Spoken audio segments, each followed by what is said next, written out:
आप सभी का स्मार्ट स्टडी विद साधुराम में स्वागत है। आज हम हिंदी के अंदर समास का टॉपिक करेंगे। इसमें हम देखेंगे कि किस तरीके से समास की पहचान होती है, किस शब्द में कौन सा समास आएगा और हम किस तरीके से क्या क्या गलतियां करते हैं ताकि अपना प्रश्न ठीक हो जाए। गलती कहां करते हैं इसके लिए सोचने वाली बात। तो हम एक ही क्लास में देखेंगे इसमें कि समास से रिलेटेड जितने भी प्रश्न हैं वो अच्छे तरीके से देखिए। क्या है कि मैं आपको बताऊं समास।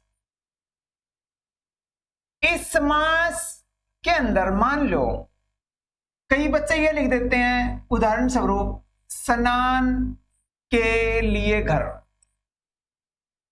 तो कुछ कहेंगे स्नान घर। अब क्या हुआ, ये तो है समास का विग्रह। विग्रह का मतलब ज्यादा विस्तार से लिख दिया, और यहां स्नान और घर है मतलब ये विभक्ति लुप्त है। ये विभक्ति खत्म कर दी हमने और इकट्ठा लिख दिया, इसको बोलेंगे समास। नजदीक बिठाना किसी को, पास में ले आना किसी को। मान लो मैं यहां पर लिख दूं नव रत्नों का समूह, ठीक है। अब आगे मैं लिख दूं नवरत्न, तो इसका मतलब क्या हुआ, कहां गया ना,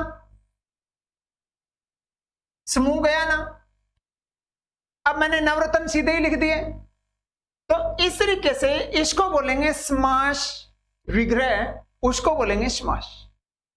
अंतर क्या है वो देखिए। इसमें हम पढ़ते हैं, एक तो होता है अव्ययी भाव समास। कौन सा समास? अव्ययी भाव समास। और एक होता है द्वंद्व समास,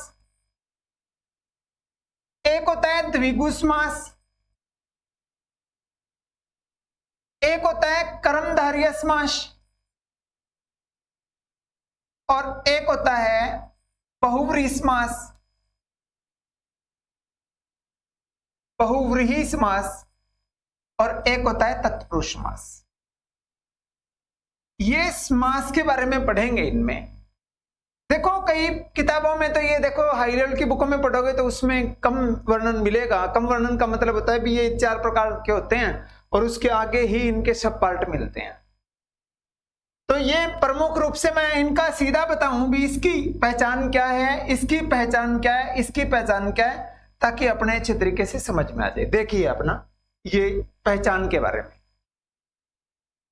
मैंने ये लिखा है, सभी के बारे में यहां लिखा। आपके कुछ जो रट्टे मारते हैं उनके बारे में भी हमने लिख दिया, पर अपने को तो डायरेक्ट करना है। ये आए तो ये करना है और ये आए तो ये करना है, ज्यादा रट्टे मारने की बात नहीं है, ठीक है। अव्ययी भाव समास, ये देखो पूर्व पद प्रधान है। द्विगु समास, पहला पद संख्यावाची है। अब देखो द्वि का मतलब क्या होता है, तो क्या है फिर, तो संख्यावाची है। तो इसका मतलब द्वि आगे है या पीछे है, आगे का मतलब और ये पीछे, 2 पद हो गए ना। तो अपना क्या है, पहला पद संख्यावाची, तो इसका मतलब ये द्विगु समास है। दोनों पद प्रधान, ये द्वंद्व समास है। पहचान देखो अपने। संख्यावाची में क्या आएगा भाई, संख्या आएगी आगे, और संख्या आते ही उसका उत्तर है ना द्विगु समास कर देना। पर समझने वाली बात यह है भी किस तरीके से करना है, कहीं गलती ना कर दो। वो भी ये उदाहरण मैंने इसी तरीके से लिखे हैं, एक एक उदाहरण को उठाएंगे और इसमें सेट कर देंगे ताकि आपके समझ में आ जाए। द्वंद्व समास में क्या काम करना है, जितने भी विपरीत शब्द है, विपरीतार्थक शब्द, उल्टे शब्द, विलोम शब्द, समझ गए, वो सारे के सारे इसमें आएंगे। और आपको इसमें यदि नॉलेज के लिए आपको देखना है तो और या लगा के देख लेना, आपका उत्तर निकल जाएगा। और या, ठीक है। अव्ययी भाव समास में क्या करना है आपको कि आपका सीधा उत्तर निकल जाए कि भी ये तो अव्ययी भाव समास है जी। तो इसके लिए मैं आपको बता देता हूं, इसमें आएगा यथा, प्रति, आ, भर, और देखो नॉलेज के लिए बता देता हूं, दिनों दिन, रातों रात, इस तरीके के वर्ड आएंगे। अनु, कुछ समझो, हो सकता है किसी और में भी अनु आ जाए, हम 90% इसमें आएगा। देखो इसमें ये आ गया ना, यथा, प्रति, आ, भर, अनु, जो भी है मन, ये अविभाव समास में आएंगे। संख्या आएगी तो वो द्विगु समास में आएगी। जितने भी विपरीतार्थक शब्द है वो द्वंद्व समास में आएंगे। तो इनमें क्या आएगा भाई, क्रमधारय में, उपमेय उपमान में आप चक्रों में न पढ़ो, मैं डायरेक्ट बता रहा हूं। यहां पर तुलना करनी है। तुलना का मतलब यह है, कोई लड़का कह दे कि मैं तो सलमान खान जैसे लगता हूं, मैं तो अमिताभ बच्चन जैसा लगता हूं, मतलब जिस जैसा, मतलब उसने कल्पना की है। उपमेय उपमान का मतलब यही होता है, किसी को सामने रखकर उससे तुलना करना या उससे कंपैरिजन करना या उसको मानना, तुलना करना, वो कर्मधारय समास आएगा। तत्पुरुष समास किसको कहेंगे, जिसमें कारक का यूज होगा। अब कारक तो आनी चाहिए, मैंने वीडियो पहले डाल रखी है, आप देख सकते हैं उसमें कारक। कारक में क्या आएगा, कर्ता ने कर्म को कर्ण से, वो कारक है ना, उसमें कर्म से स्टार्ट करके अधिकरण तक करना आपको। कई बार पेपरों में यह आ जाता है, नीचे दिए गए ऑप्शनों में से तत्पुरुष का कौन सा प्रकार है, कर्म है, कर्ण है, संप्रदान है, अपादान है, अधिकरण है, ठीक है। बहुव्रीहि समास में किसी अन्य अर्थ का मतलब होता है, मैं आपको कम शब्दों में बताऊं। बहुव्रीहि समास में जितने भी देवी देवता है वो सारे के सारे इसमें आएंगे भाई। और जो कोई तीसरे की ओर संकेत करे, कोई तीसरे की ओर संकेत करे, वो सारे के सारे वो बहुव्रीहि समास में आएंगे। आप समझ में आ जाएगा आपके, ये उदाहरण है, ये करेंगे, ये सामने मैंने इसीलिए लिखा ताकि आपके समझ में आ जाए, ठीक है।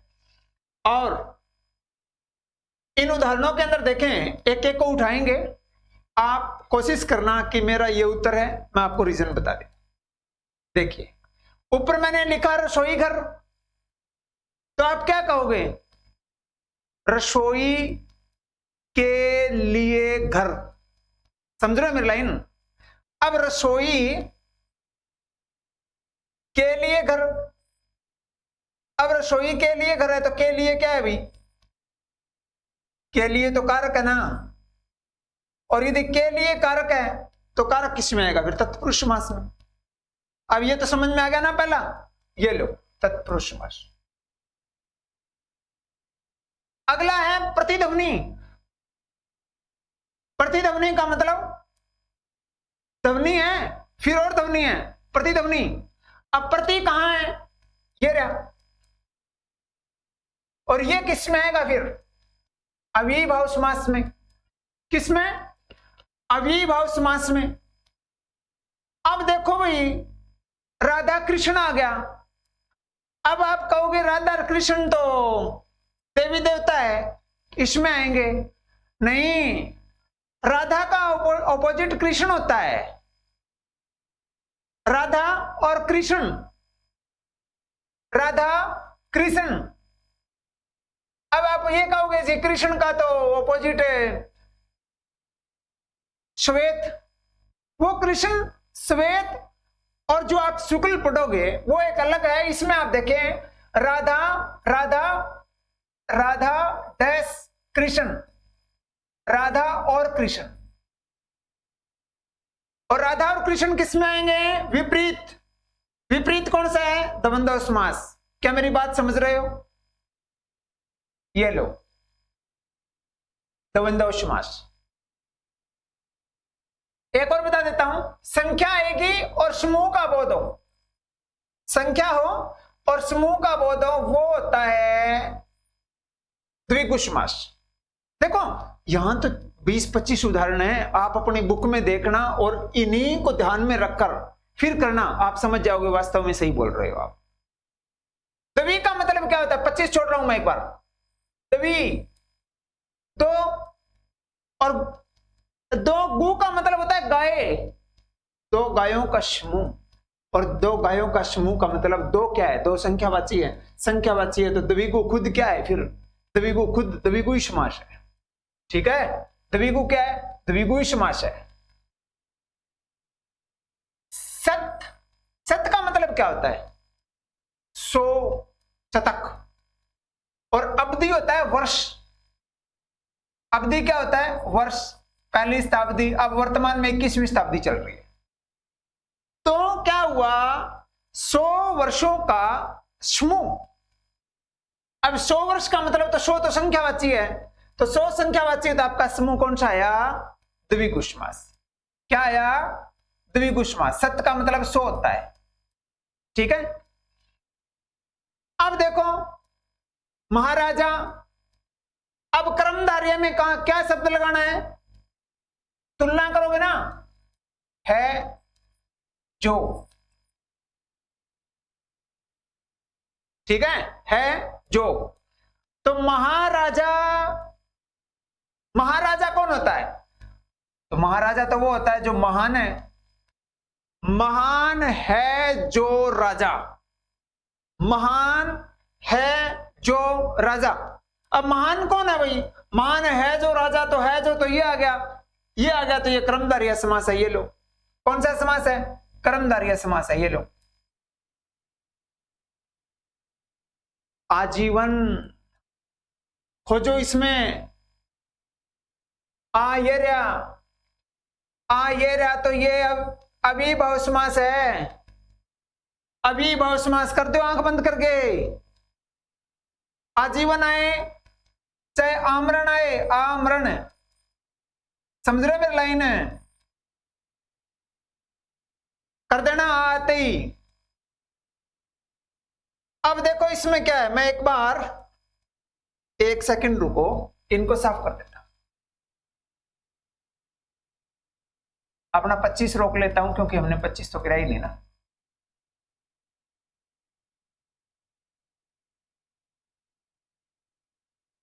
देखो इसमें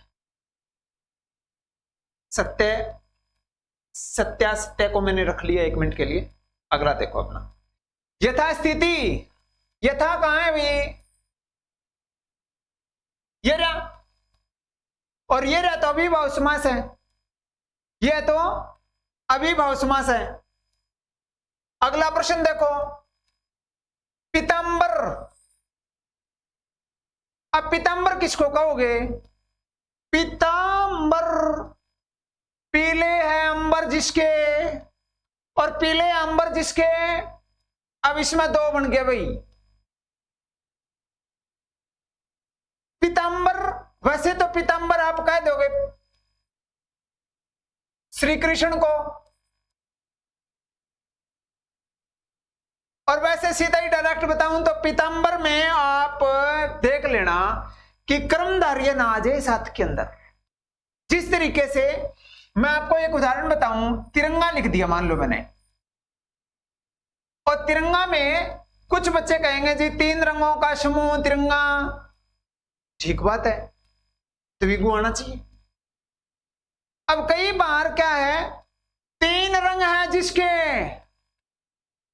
अब 3 रंग है ना, वो भी पजल करने वाली बात है, और कई बार पेपरों में आ जाता है 3 रंग है तिरंगा, और 3 रंग किसके, तिरंगा, और तिरंगा किसकी संकेत कर रहा है, तीसरे की ओर। तीसरा कौन है, भारत का राष्ट्र ध्वज है, राष्ट्र ध्वज तीसरे की ओर संकेत कर रहा है, प्रमुख चीज है, कोई प्रमुख चीज है, तो इसमें तो अभी क्या नाम है इसका, बहुब्रीहि समास भी है, तो वो आपको देखना है कहीं द्विगु साथ में ना लगे हो, और द्विगु समास साथ में लगा है तिरंगे के तो द्विगु आएगा, और द्विगु नहीं है तो बहुब्रीहि आएगा, और दोनों, तो उसमें क्या होगा, 90% प्राथमिकता देते हैं बहुब्रीहि समास। अगला प्रश्न अपना, अगला प्रश्न है अन्नागार। अन्नागार क्या है भाई, अन्न और प्लस आगार,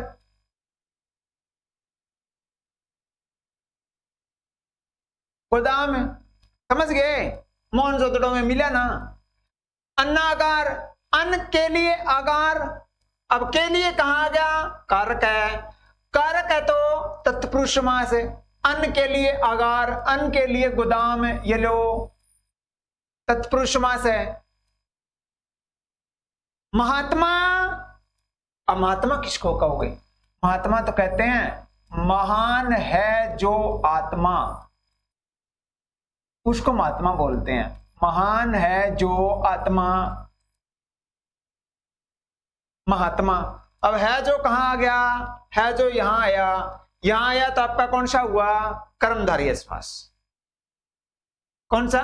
कर्मधारय समास। अन्नागार हुआ, महात्मा भी हो गया। अगला कौन सा अपना? बदबू। एक तो था खुशबू और एक होता है बदबू। अब बदबू क्या है भाई? बद है जिसकी बू। अब बद है जिसकी बू तो मतलब ये होगा, तो बदबू तो। अब इसके साथ में ये और बता देता हूं, इसके साथ जिसकी और लगा के देख लेना, कर्मधारय के साथ में। बद है जिसकी बू, बद है जिसकी गंध, खुशबू, खुश है जिसकी बू। ठीक है, तो बदबू और खुशबू दोनों के अंदर कर्मधारय समास भाई। बदबू और खुशबू दोनों में कर्मधारय समास। अब देखो, सुनो ध्यान से। एक दंत, एक दंत। कुछ बच्चे कह देंगे जी एक दंत, एक तो संख्यावाची है, एक है दंत जिसके। अब कोई एक ज्यादा ही इंटेलिजेंट है, वो क्या काम कहेगा? एक दंत तो गणेश को कहते हैं, तो आपका उत्तर क्या आएगा फिर? इसमें क्या बन रहा है? इसमें तो एक दंत के अंदर क्या बन रहा है? एक दंत श्री गणेश, बहुब्रीहि समास बन रहा है या नहीं बन रहा? और एक दंत है, अब समूह तो बनेगा नहीं, एक दंत का समूह मैंने तो सुना नहीं भाई। समझ रहे मेरी लाइन है? तो आप कोशिश करना एक दंत के अंदर बहुब्रीहि समास लगाने की। अगला प्रश्न 10। अब 10 तो संख्यावाची है ना, और 10 संख्यावाची है, इसके साथ में आनंद लग गया। क्या लग गया? आनंद। आनंद होता है मुख। 10 आनंद का मतलब 10 मुख। 10 मुख किसका था भाई? रावण गए। अब रावण का 10 मुख होंगे तो गर्दन कितनी होगी? 10 होगी। तो 10 ग्रीव किसको बोलेंगे फिर?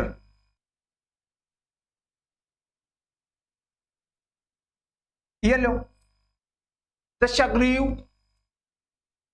अब 10 ग्रीव मतलब 10 ग्रीव, ए की मात्रा और लगा दो तो ग्रीव गर्दन 10, तो गर्दन 10 ही होगी। 10 गर्दन होगी तभी तो 10 सिर होंगे। 10 ग्रीव आए चाहे 10 आनन आए, ये सभी एक ही है, रावण के ही पर्यायवाची वर्ड है, और ये सारे के सारे बहुब्रीहि समास के उदाहरण है। कहीं आप ये कहो 10 आननों 10 मुखों का समूह, तो अपना ये द्विगु हो गया। हाँ, द्विगु बहुब्रीहि ऑप्शन ना हो तो द्विगु निशान लगा देना। ठीक है, अगला देखो, पथ भ्रष्ट। पथ से भ्रष्ट, पथ से भ्रष्ट, पद मुक्त, पद से मुक्त। ठीक है, पद। अब कोई कहते रिटायरमेंट हो गया भाई, सेवानिवृत्त हो गया। पद से भ्रष्ट, पद से मुक्त, इन सभी में कारक का यूज हो रहा है, कारक का यूज हो रहा है, तो आपका उत्तर आएगा तत्पुरुष समास। ठीक है, अब देखो, यहां मैंने आपके नॉलेज के लिए लिखा, वैसे लिखना नहीं था ये, ताकि आप गलती ना कर दो, इसलिए मैंने लिखा था। दिनों दिन, रातों रात, बीचों बीच, बीचों बीच, एक बीच दूसरा बीच, एक रात दूसरी रात। समझ रहे हो? एक दिन दूसरा दिन। मेरा कहने का मतलब दिन के बाद दिन। ये 10 क्या है प्रतिदिन, रातों रात, ये रातों रात दिनों दिन आपको सिखाने के लिए बता रहा हूं। कोई भी वर्ड ये रिपीट हो रहा है तो आप अविभाव समास लगा देना, रातों रात, दिनों दिन, बीचों बीच। ठीक है, अगला प्रश्न देखो, अगला प्रश्न क्या कहता है। पहले इनको थोड़ा सा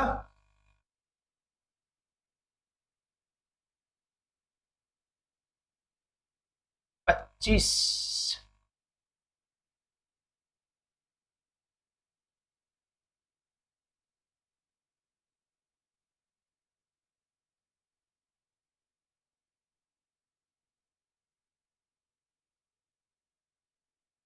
एक हमने 25 था इसमें। देखो इसमें अंजनी सूत कौन था भी? अंजनी सूत तो अंजनी और सूत का मतलब पुत्र, सूता का मतलब पुत्री। अब अंजनी कौन थी? हनुमान जी की मम्मी थी। और अंजनी हनुमान जी की मम्मी थी, तो अंजनी का पुत्र कौन हुआ? हनुमान है। और अंजनी का सूत का मतलब पुत्र होता है, सूता का मतलब पुत्री होता है। अंजनी, सूत, हनुमान। अब हनुमान आ गया तो कौन सा आएगा? देवी देवता, बहुब्री। अरे हनुमान चालीसा पढ़ना, चाहे वो गणेश चालीसा पढ़ना, चाहे शिव चालीसा पढ़ना, चाहे कोई और चालीसा पढ़ना, सारे के सारे बहुब्री समास के उदाहरण है। सारे के सारे बहुब्री समास के उदाहरण है। कोशिश करना पढ़ने की। सुनो भाई, त्रि का मतलब क्या होता है? तीन। क्या होता है? तीन। वेणी का मतलब धारा, तीन धाराओं का समूह, तीन धाराओं का समूह द्विगु समास। अब चंद्र, चंद्र का मतलब तो चांद होता है। शेखर का मतलब सिर होता है, और जिसका सिर के ऊपर चांद हो उसको शिवजी बोलेंगे, और शिवजी बोलेंगे तो बहुब्री समास। क्या बोलेंगे? बहुब्री समास। अगला देखो,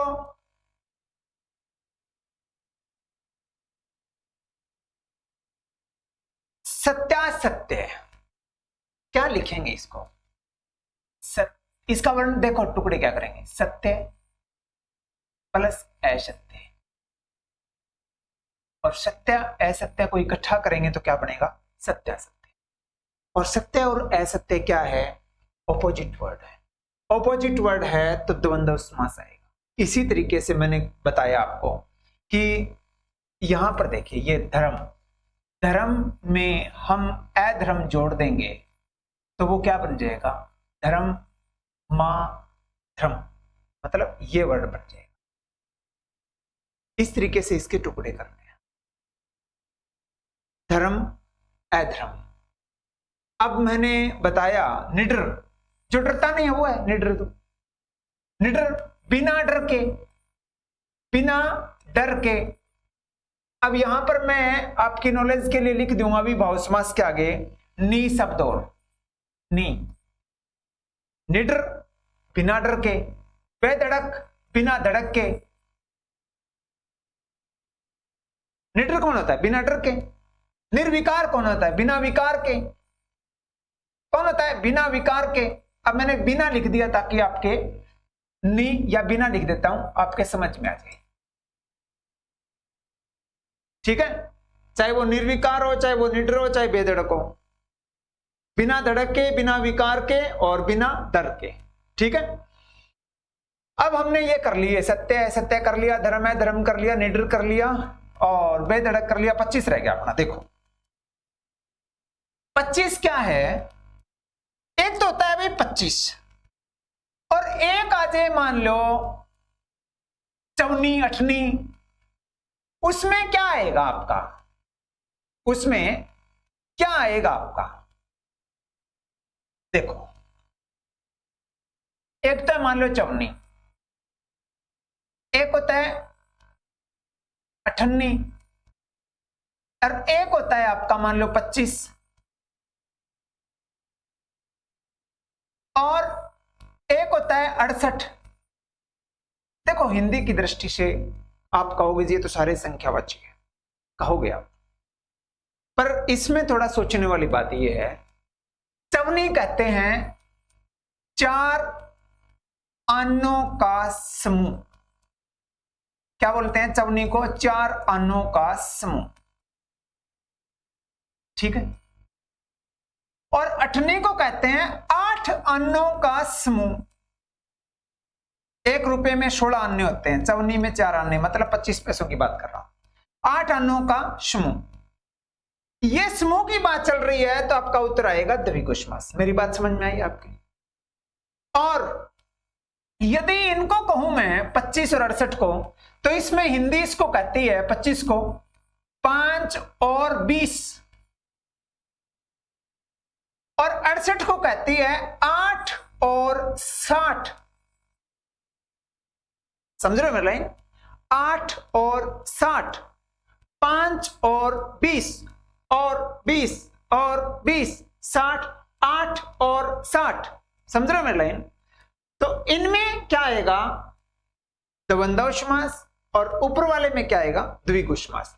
इन दो के अंदर द्विगु आएगा, इन दो के अंदर द्वंद्व समास आएगा। यहां तक सभी के समझ में आया हो? अब अपने को क्या काम करना है? अत्याचार और कनफटा और जलमगन। देखो जलमगन कौन होता है? जल में मगन, में आ गया तो कारक आ गया, और कारक आ गया तो तत्पुरुष समास है। हमने अविभाव के भी उदाहरण देखे, हमने द्विगु के भी देखे, हमने द्वंद्व के भी देखे, हमने तत्पुरुष के भी देखे, हमने बहुब्री के भी देखे, क्रमधारय के हमने कम देखे। देखिए कनफटा, कनफटा, अब कान जिसके फट रहे हैं तो वो तो नाथ संप्रदाय से रिलेटेड है, और नाथों का एक संप्रदाय है, तो बहुब्री समास आएगा। क्या आएगा? बहुब्री समास आएगा। अत्याचार, अति प्लस आचार, अति प्लस आचार, अत्याचार। अत्याचार में क्या आएगा? अविभाव समास आएगा। उपसर्ग का चक्र है। अब देखो अपना मैं 5-7 उदाहरण कर्मधारय के बताऊं ताकि आप कहीं गलती ना कर दो, ठीक है? देखो इसमें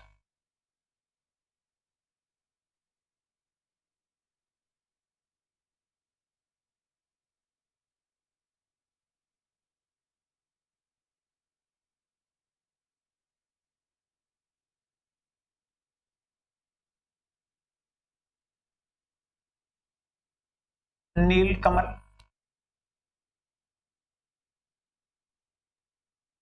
पीतांबर,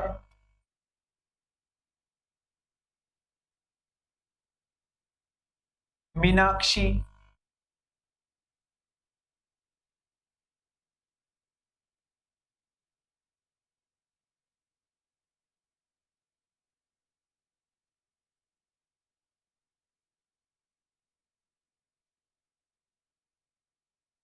प्रत्यक्ष।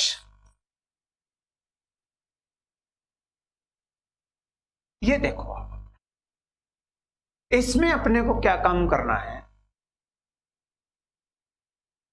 कि कर्मधारय समास में हमारे सामने एक बंदा है और उस बंदे को हम मानेंगे भी ये बंदे की हम वही है। तो देखिए इन वर्डों का यूज करना है। नील का मतलब नीला होता है, नीला है जो कमल, नीला है जो कमल, उसको बोलते हैं नील कमल। और पीले है अंबर जिसके, पित्त का मतलब पीला होता है, अंबर का मतलब कपड़े होता है। पित्त मतलब पीला, पीले है अंबर जिसके, श्री कृष्ण। डिपेंड करता है आपके ऑप्शन में क्या है, कर्मधारय है या बहुब्री है, दोनों ही है। मीना अक्षी, अक्षी का मतलब आंख होता है। क्या होता है? आंख। मीन का मतलब होता है मछली, और मीन प्लस अक्षी मीनाक्षी। मीन जिसकी आंखें मछली जैसी हो उसको बोलेंगे मीनाक्षी। अब कहते हैं ना आपकी आंख तो, आपकी नाक तो, आपके दांत तो, आपका कोई शरीर का अंग है वो उस जैसा है, उस जैसा का मतलब तुलना हो रही है, और तुलना हो रही है तो आपका उत्तर आएगा कर्मधारय समास। हमने आज ये बताया आपको, हम कोशिश करेंगे मैंने पूरी कोशिश की आपको समझाने की, जो पेपर की दृष्टि से बड़ी लाभदायक है। हाँ, जहां पर आप पजल होने की मेरे को लगता है आप पजल होंगे, इसकी हम सेकंड वीडियो डालेंगे और उस सेकंड वीडियो के अंदर आप बिना किसी हिचक के, उसमें यह नहीं लिखा मिलेगा, आपको डायरेक्ट उत्तर निकालना है। मैं सिर्फ वर्ड लेके आऊंगा 100-150, आपको जल्दी जल्दी ये करना है, इसका ये उत्तर आएगा, इसका ये आएगा, इसका ये आएगा और उसके साथ में ही रीजन लिखा मिलेगा क्यों आएगा। ठीक है, तो आज के लिए बस इतना ही। यदि पसंद आए तो लाइक, शेयर और सब्सक्राइब अवश्य करें। आपका बहुत बहुत धन्यवाद।